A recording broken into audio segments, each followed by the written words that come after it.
Hello, welcome to Interdependent Study, our podcast where we engage in the learning and unlearning work for social justice and collective liberation. I'm Aaron. And I'm Damien. Thank you so much for joining us today. For those new to our podcast, Interdependent Study is meant to be a space and community for It's a space and a community and a place where we're allowed to make mistakes with each other, like on this intro. Absolutely. But it's also for folks who believe in and want to do the work of social justice. Yes. Each week, we bring something new to the table and discuss our thoughts and feelings about it through the lenses of who we are and where we can go for a more just society. We want Interdependent Study to be a space where we're always learning with one another, and we are awake now after my lovely little mistake there. And Damien, you're up this week. So what are you bringing to the table today? Absolutely. So I have brought an incredible book to the table for us to talk about today, and I'm super excited for us to talk about it as it follows our conversation from our last episode where we talked about the Supreme Court's recent ruling on student loan debt. Well, wait a minute. Uh-oh. I have actually lined up the Supreme Court justices. Oh. They're here today. Come on in. Amy Coney Barrett. I'll talk to you first. I had to one-up you. No, I did not bring them. They didn't get back to you either. They didn't get back to me either. Yeah, my email didn't work. We need to get like a producer in here or something. Absolutely. Like a booking agent. That's right. We need that. We're big league. This is episode 115. Right. This is awesome. All right, back to it. Legit. That's right. The book I've brought today is called Can't Pay, Won't Pay, The Case for Economic Disobedience and Debt Abolition. And it was written by our friends at the Debt Collective, which, as we know, is an organization and union of debtors that is working and fighting to cancel debt in all of its forms and really change the systems and institutions that produce debt, right? And so the Debt Collective, I think, has just a lot of expertise and experience with this notion of debt abolition, and I think this book really put that on full display. Yeah. This book was published back in 2020, and it's still very relevant today, obviously. It's full of history, insight, wisdom around how debt abolition is a possible and necessary thing that we really, truly need, I think, to have any shot at collective liberation. So I'm excited to talk about this book today and to sort of put things in context, or like to kick off our conversation. At the very end of finishing the book, I saw that it had a jacket and it had a really great sort of, I don't know what those things are called, introduction, note about summary. What the book, summary of the book. And so I wanted to sort of bring that here because I thought it would be a good sort of jump off point for our conversation. So the jacket says this: debtors have been mocked, scolded, and lied to for decades. We have been told that it is perfectly normal to go into debt to get medical care, to go to school, or even to pay for our own incarceration. We've been told there is no way to change an economy that pushes the majority of people into debt while a small minority hoard wealth and power. The coronavirus pandemic has revealed that mass indebtedness and extreme inequality are a political choice. In the early days of the crisis, elected officials drew up plans to spend trillions of dollars. The only question was, where would the money go and who would benefit from the bailout? The truth is that there has never been a lack of money for things like housing, education, and healthcare. Millions of people never needed to be forced into debt for those things in the first place. Armed with this knowledge, a militant debtors movement has the potential to rewrite the contract and assure that no one has to mortgage their future to survive. So I just thought that was kind of brilliant and really a great place to sort of start our conversation. Again, fantastic book. I'm super excited to talk to you about it. So where do you want to start? Oh, I love this book. It's so good. It turns like that what you just read is a great example of how I think it turns everything we've collectively come to accept about the financial systems that we participate in, what we pay for, what we choose to go into debt for, what we don't choose to go into debt for because it is the only choice is to do the thing and go into debt or to not do it at all, which sometimes means dying, right? Right. Yes. So I think it names the ways that those systems operate and gives space for there to be another way. Absolutely. And I think it's just so good at doing that. So in the introduction, it lays out how student loan debt has exploded Right. over the last 60 years. Yeah. So this is a great example of the ways that it flips what we know and accept to be sort of permanently true on its head. So in 1960, student debt was not a measurable figure. It was $0. Yep. 1960, right? Because we were publicly funding higher education. In 2000, it was $200 billion, which that's a lot of money. Yes. It's a lot. In 2012, it hit $1 trillion. Yes. That's if you're counting at home, that's a lot more money. Absolutely. And in 2020, when this book was released, it was 1.7 trillion. I did Google real quick and just to see like where we're at today, and it has slowed down a lot, like in terms of growth, because of the measures that have been in place regarding the pandemic. That's right. And pauses and stuff. Interest rate pauses, all those things. So it's slowed a little bit. Right. But if I'm not mistaken, it's still in the trillion. Trillion is still there. Oh, correct. Yeah, it hasn't shrunk. Yeah. It just hasn't grown as much. Right. It's I think I read it's 1.78 Great. trillion. Great.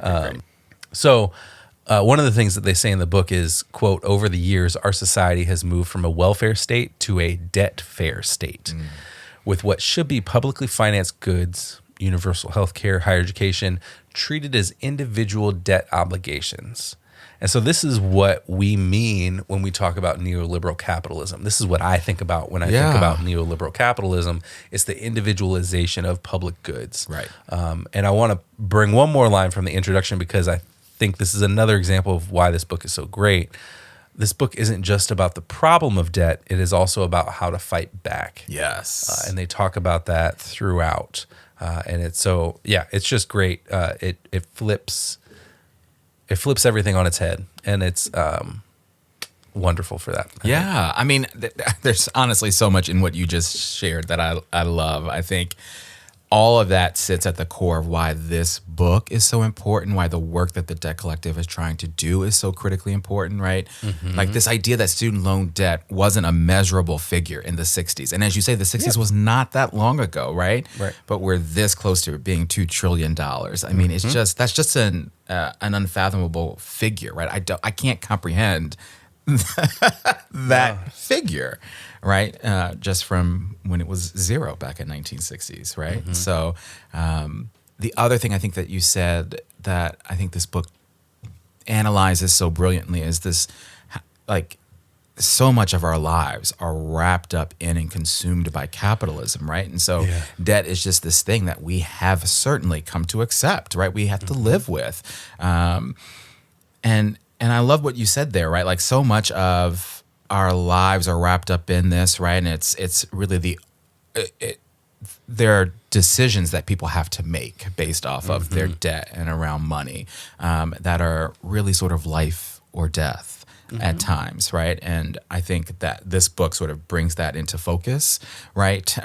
With lots of different examples and lots of great analysis. And so I love that. I also love that they talk about the conditions that lead people to where they are, the economic conditions that lead people to where they are, right? To be just financially handicapped, right? To be financially vulnerable, right? Where they're making these decisions about where and how they may eat or not eat, right? Like how they're going to pay for, I have to make a decision to pay for the roof over my head or medicine for my child, right? Yeah. If I'm sick, I can't afford to go to the doctor, right? So I'm just going to plow through and hope I get better, right? These are truly awful decisions that people are being forced to make because of their debt and because of their financial situation. And it shouldn't be that way. And I think that's their point. Like it shouldn't be that way, but it is. Right? Yeah. Or the choices aren't necessarily that you don't do those things, right? But you do the things you have to do, and then you go further into debt. Yeah. And it costs you more money than it ever should have in the first place. Yeah. That's also a choice that people make. Yes. And that's a whole other level of stuff, right? Like of financialization, as they call it. Yes. It absolutely doesn't have to be the way that it is. And, and in certain ways, and they talk about this in the book, the way that the sort of system of financialization has developed over the last 40, 50 years or so. Yep. Like it hasn't always been the way that it is now, right? Right.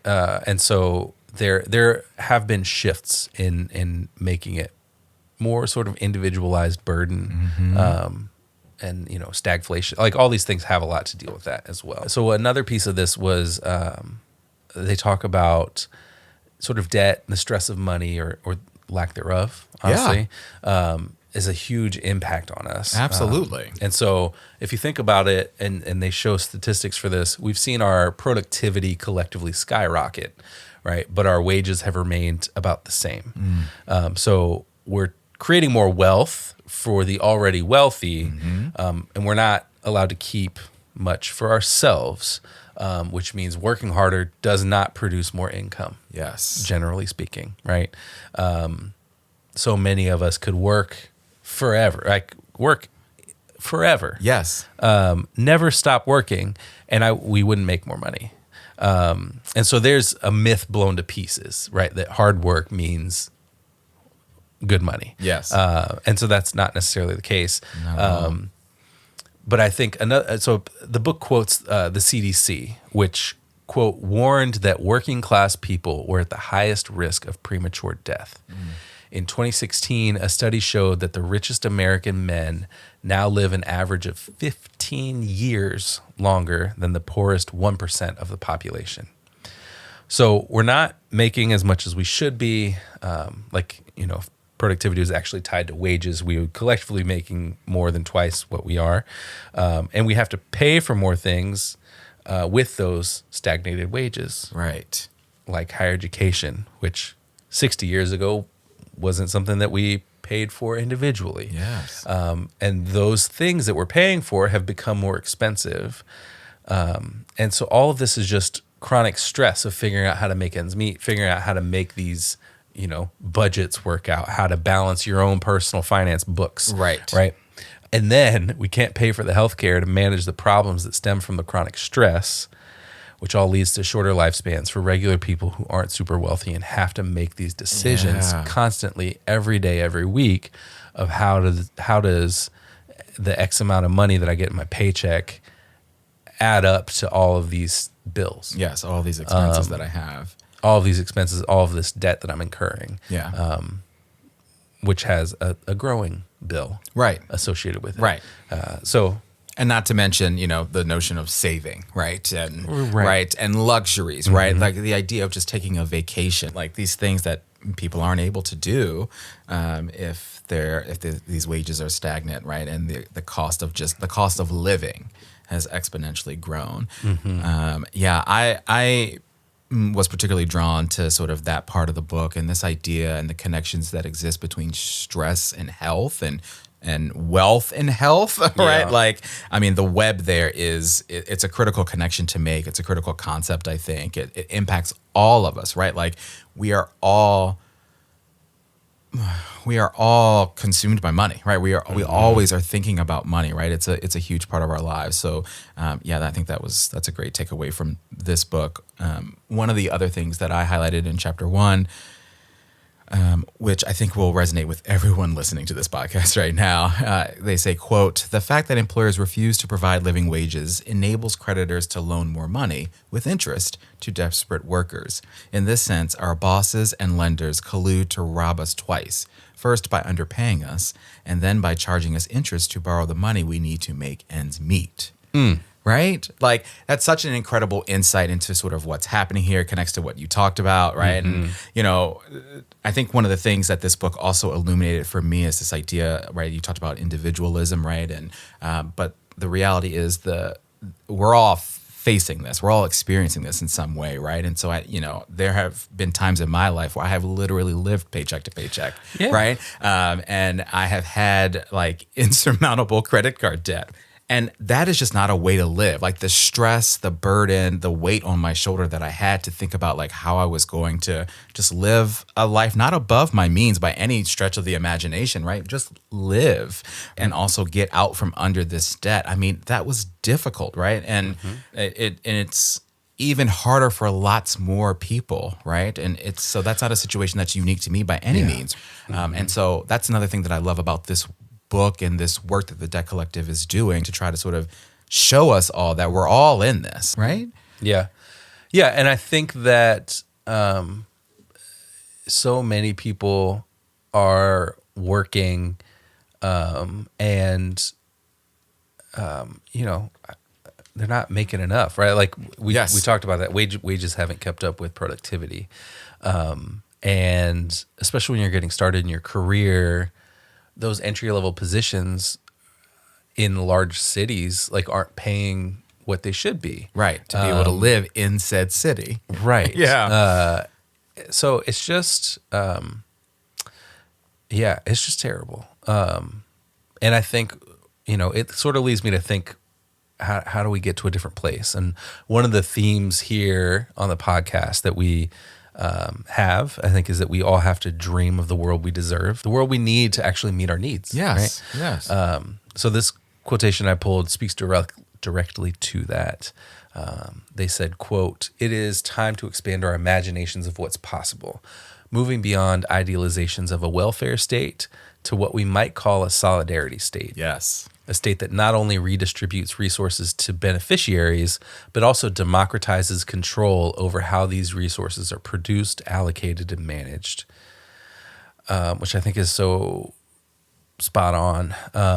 Like, imagine if our programs were organized around meeting people's needs, whether that's food assistance or healthcare or housing. Just that simple change in perspective changes the whole system, from something you have to learn how to navigate again and again to something that's a clear, simple path for accessing things that you need. Yeah, something you can rely on. Yeah. Yes. And, there aren't obstacles for the sake of there being obstacles. And shout out real quick to former Florida governor, current Florida Senator Rick Scott, who had his administration deliberately make websites more difficult to use so fewer people would have access to aid. Thanks so much for that. Isn't that wild? Yeah, there's a special place for you to go later on. So there doesn't need to be means testing or needs testing, which we've seen get implemented for things like student debt relief and for other programs. We can just sort of meet people where they're at. And we know that we have the money because the Pentagon spends it and doesn't pass an audit ever. So, there's money. We just choose to spend it on, bomber planes that never get built and munitions we send across the world for people to murder each other. Like there's money. We have it. There's money. And I particularly like the idea that you bring up around the bureaucracy of things, right? And the ways in which we make things difficult. Like, we are both well-educated people, right? But there are times where you are on a website and it's just like, I don't understand, right? You're trying to fill out some paperwork or understand a process, and it's like, this shouldn't be as complicated as it is, right? And I think about all of my friends who have worked through the student loan repayment and the pauses, and hearing those conversations, it's like, it shouldn't be this difficult, right? No. It really shouldn't. So I love the connection to what we talk about here in the podcast. I love what they talk about as debt abolition, right? And the intersections of all that we talk about, and how important this is, and how important it is for us to dream about the world we need and deserve. That's great. All right, well, let's shift gears here and talk about application, right? Like, what are we going to take away from this conversation here at the table, this incredible book, and apply to our everyday lives? I think this book makes a clear and convincing case for debt abolition, right? And the need for all of us to get behind that. I think at the core of that is this idea that people deserve to be able to live a decent life, right? And as you say, sort of have their basic needs met, right? Like, period. And so when I was thinking about application, I pulled this quote from the book that I think really sums up the sort of the why and the how of this work. They say, quote, "We need a politicized block of debtors that can go beyond discrete actions and build enduring collective power.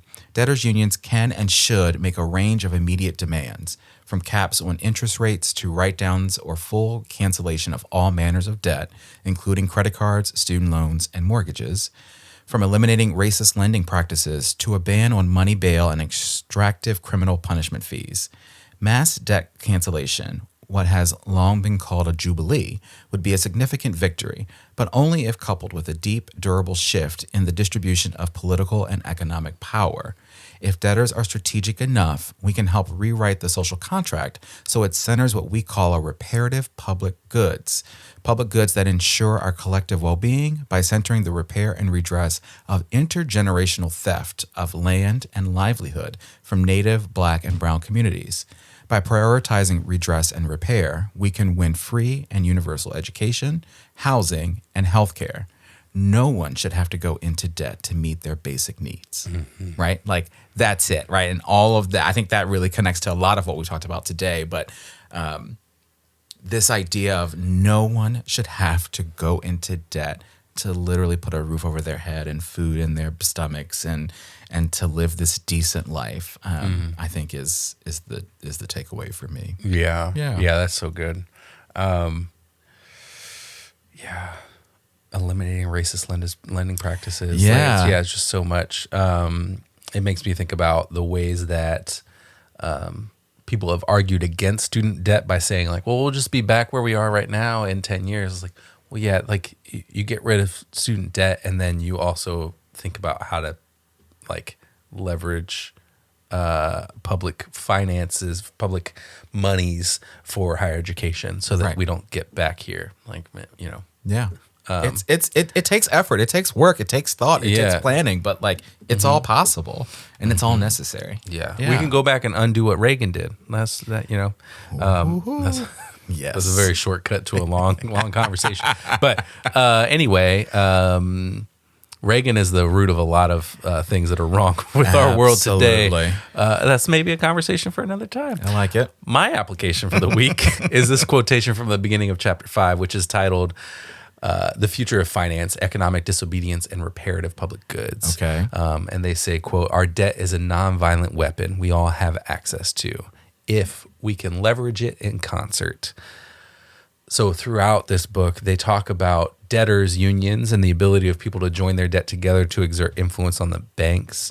And this has been useful throughout history and across the world. Earlier in the same paragraph, they mentioned how debt is connected across the world through the banks that hold the debt. So people in Ferguson are connected to people in Greece, and they're connected to people in Puerto Rico through their debt. Yeah. So if we can be an organized entity of debtors, a union, then we can control how and if we need to pay back that debt because we just stopped paying it. And, banks sell debt all the time for pennies on the dollar. Absolutely. And so that can be something that just happens. Absolutely. Yeah. This book gives us sort of tangible things to think about and ways to sort of reimagine what it is that we're doing. And so I love that. I think that's great application. I love when our applications are in sync. That's great. Yeah. All right, well, let's see if our homework syncs up.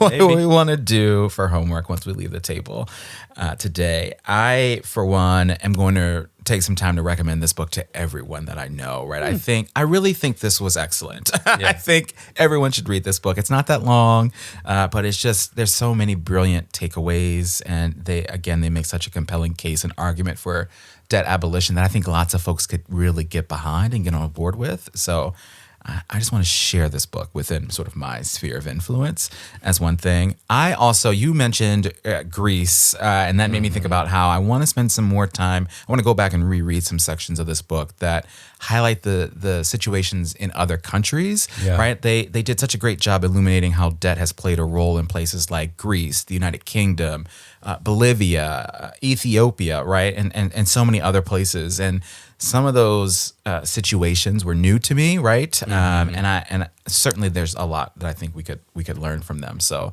I want to sort of reread those sections, also, do some internet research, right? And see what more I can learn about those situations. Yeah, that's good stuff. So there's a really great further reading section at the back of this book. Nice, yes. That has a bunch of books and articles to read to learn more about debt and the economic systems we find ourselves in. A couple of things I want to highlight is Debt, The First 5,000 Years by David Graeber, which takes a look at the ways that debt has existed throughout a big chunk of human history. 5,000 years. Yeah. And Strike Debt also has the Debtor's Resistance Manual, which contains practical information, resources, and insider tips for individuals dealing with the dilemma of indebtedness in the United States today, and also introduces ideas for those who have made the decision to take collective action. I have flipped through that a little bit and looked through, there's sections on credit card debt, there's sections on student loan debt, there's sections on medical debt, I think. And they literally give you options for things you can take. Wow. And so not all of it's like, oh, I can take this and like immediately go do whatever it is. Of course. Sometimes it's, I need to take this to a lawyer. Yep. A lot of the ways that people get out of credit card debt is that there's some violation of the contract from the credit card company. And so they don't follow through on their end of the deal, Right. Which means that contract is null and void. So the debt then becomes a negotiation. Yes. So that was in the credit card debt section. Yeah. So it's a whole other fascinating kind of insight into how you can sort of, manage and work through your indebtedness. Absolutely. Indebtedness. Yeah. Absolutely. Oh, that's great. Yeah, I didn't have time. I just finished the book, so I didn't have time to keep going and look at the further reading section. So I'm glad you brought that up. Thanks for that reminder. Yeah. And those sound like incredible resources. We should talk about those more.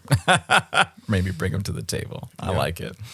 All right, Aaron, my friend, you're up next time. What are you bringing to the table in our next episode? Well, maybe connected to this. Yeah. This week, I'm bringing a documentary called Class Dismissed. Okay. It was released back in 2005, so it's it's got some age on it in terms of documentaries as how they go. But the analysis in it, I think, feels completely relevant to today. Yes. So here's a piece of the description. Quote, Class Dismissed breaks important new ground in exploring the ways in which race, gender, and sexuality intersect with class, offering a more complex reading of television's often one-dimensional representations. The video also links television portrayals to negative cultural attitudes and public policies that directly affect the lives of working class people. Yes. And we watched a trailer earlier today to sort of, verify that this was going to be a good choice to bring here and talk about. And it's got a lot of great people in it being interviewed who bring up a lot of really great insight and analysis into media and its portrayal of working class people across all spectrums. Yes. And so I think it's going to be a great discussion about the limited ways that class is portrayed in our media. Absolutely. And where can folks find this great documentary? Oh, yeah. We are watching it on Canopy. Yes. Bringing it back. Again, a great platform featuring a lot of great stuff just like this. Absolutely. Very good. Well, I'm excited to watch it and talk about it in our next episode. Speaking of, this is probably a good time to mention that we're going to take 2 weeks off, and we'll be back with this episode about Class Dismissed on August 16th. Support your local libraries. That's right. Hey. Well, with that great endorsement, we want to thank you for joining us today and for listening to Interdependent Study. You know what I'm going to ask you to do here, but in case you forgot, please follow us, leave a rating and review, share our podcast with everyone you know, follow us on the socials, including the TikTok and the YouTube. Sign up for our email list to get notified about any new things we've got going on behind the scenes. Yes, thank you for listening. And remember, it's not about us, but it is about us. We'll talk to you next week.